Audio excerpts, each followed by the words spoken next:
Gideriz uzak yıraklarga, tuğan ilimizni saklarga.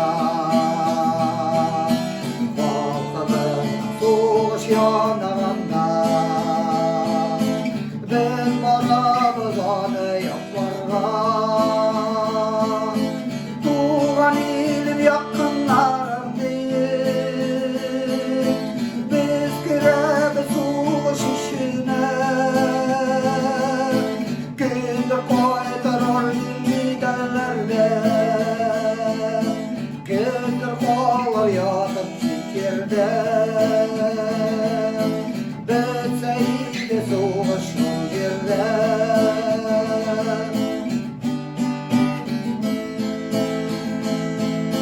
Türlü yaklap ateş şartlamanda,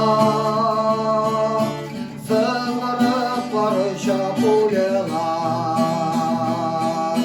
Şu vakit göz aldına gelir, borluğunda ötken ömürler.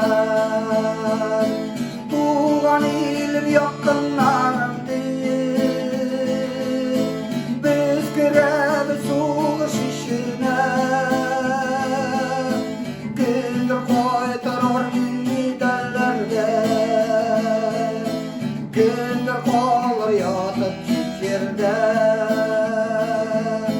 Betseydi soğuş bu yerde.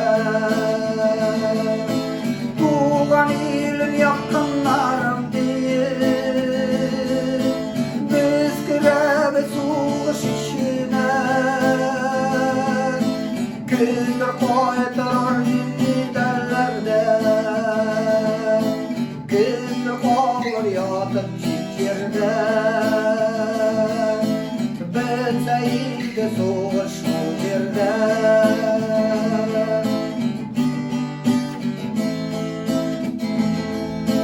Gülgen iller kurilde yazgan, birimiz de oldan bilmeymiz. Batırlar şehelek bolganlarga, hürmet etip heykel bildirmiz. Tuğan ilim yakınlarım değil, biz girebiz soğuş işine. Gündür koytarır liderlerde, gündür kollar yatıp fikirde.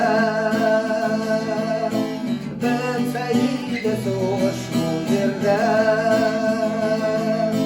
Tuğan ilim yakınlarım değil, biz girebiz soğuş işine. Gündür koytarır liderlerde,